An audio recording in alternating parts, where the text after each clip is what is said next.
All right, so we're here in the National Forest. We're at the Cochise Stronghold here in Arizona, and it's a couple hours after we left the Fort Huachuca National Monument. And we feel it's important to make this connection between that militarized space and these sacred mountains that were the place of protection for the Apache for decades as they struggled against the U.S. Military forces to take control of the resources of these lands. And so as some of you know, I spend my time, I'm connected with a public garden, and so I thought when I was making this trip that it would be important to sort of bring some acknowledgement and some plant, some leaves, not invasives, but just an acknowledgement of the sort of connection of all of us from the East Coast to the West Coast in this struggle. And we brought here the mothers that have come along. One of them I gave to the host of our panel, because I think these poppets, these holders of the natural material, the keepers of life, they need to sort of journey around in the world. And so at least one of them is going to stay here in Tucson to keep an eye on things. And then again, we have this, the panopticon, the anti-panopticon, which is the eye of life. And I sort of imagine it as the eye of the eagle that is looking out for us as we conduct this journey of collective healing. And so during my talks I gave this weekend, I talked a lot about Stephen Newcomb's book, Pagans in the Promised Land.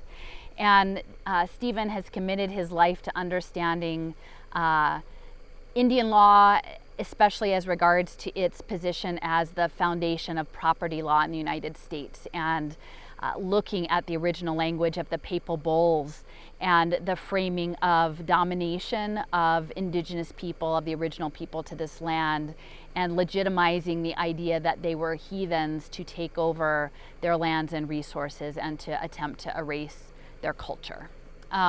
So I think that was a really important message, especially because our host has ancestry connected to the Hawaiian Kingdom, to talk about resistance struggle, because as we face this global economic reset is not unlike what the original people faced when the conquerors came to impose new systems of extraction and militarization on the lands here in southern Arizona near the border. So I want to acknowledge and appreciate Stephen's teachings and recommend this work. And then have a bit of tobacco that I just want to lay down in gratitude and for being able to do this work, and acknowledging that I don't know exactly if I'm doing it in the right way, but I'm attempting to hold space for the collective sort of to acknowledge this historical trajectory, that we may come together in understanding how we got here to find a more principled way to move forward on behalf of life, the children, and nature. So I will offer this, I will make this offering, and I will also, so I have a number of leaves. I have oak leaves, and we are here at the base of these mountains. Again, what they were participating in and defending their lands was what today would be considered probably asymmetrical warfare, and that's something the military spends a lot of time considering. But they were sheltered by the other beings on the lands that they knew, including these mountains. And this is there are bodies of water along these mountains that have oak trees. And so these are eastern oaks. I'm going to lay these down. Linden from the East Coast. Dandelion. A little more linden. So I'm going to just I have yew trees. And when I placed all of these, I didn't want to just throw them in a baggie and bring them. I wanted to put them in a book. And so, of course, it was the John Trudell's poetry book that presented itself as the perfect book for that. And I will say these actually came from Washington State. These are little maple helicopters in this beautiful red from a friend. So those are there as well. And let me see, I had some ginkgos in here.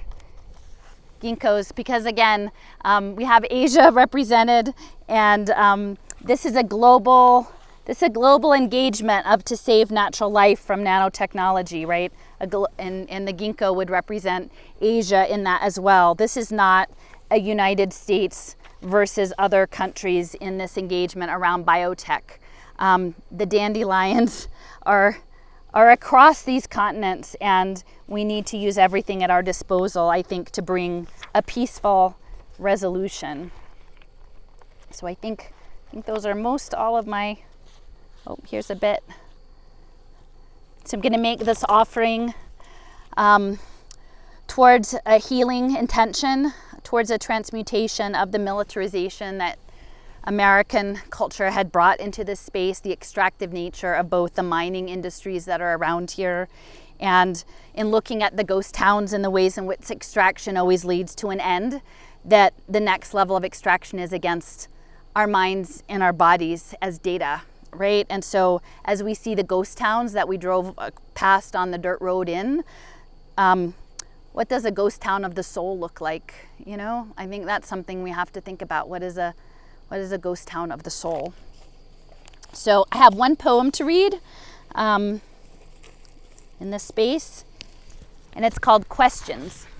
So again, this is from lines from A Mind Mind, and this is John Trudell, and who was given the lines probably by Tina Trudell Manning, and this poem is called Questions. Do not be afraid to ask questions. Questions are windows for your mind. See all you can see. Learn all you can know. The night has answers, as does the light of day.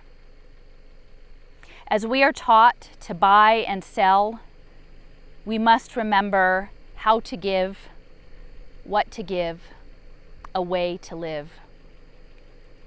As we are taught to own and possess, we must remember how to love, still to care.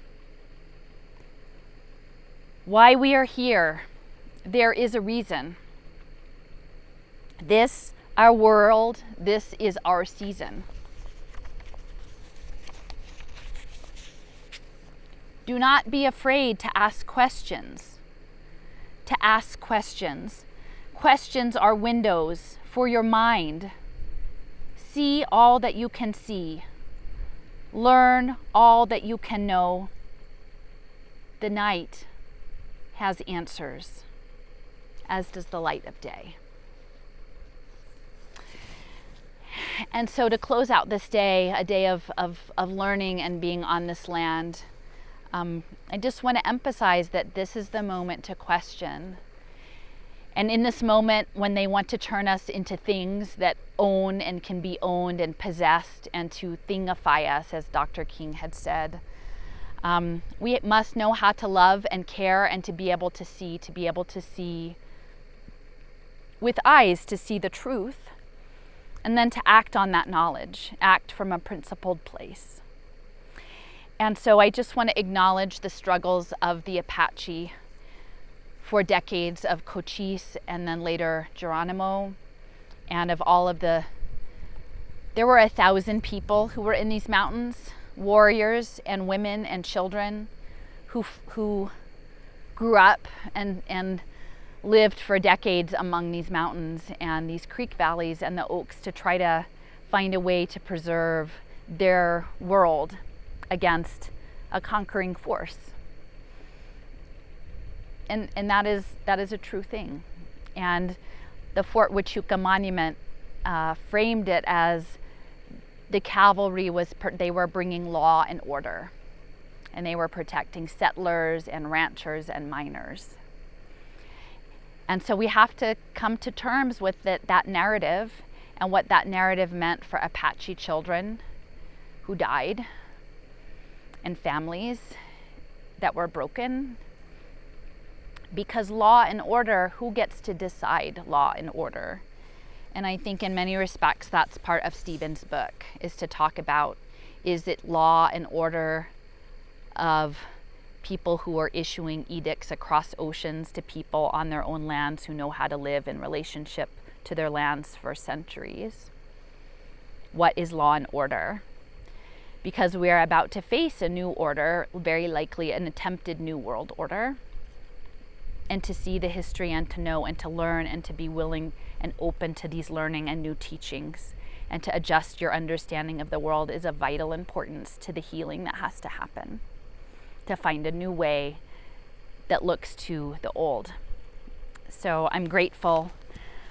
I'm very grateful to be here tonight, to be able to see these oaks and see the sunset over these mountains, and to understand this story in a new way, and to hopefully bring that knowledge into my heart and bring that forward as my learnings for the future. All right. See a butterfly or something just flew right Oh. there. Do you see it? Yeah, I see it. See if I So, can. Hold on. so I guess a little moth just came to visit. Oh, it's a moth. It's a pretty moth. Visit our offering, Good spot for it. right? So, good night, everyone. Blessings.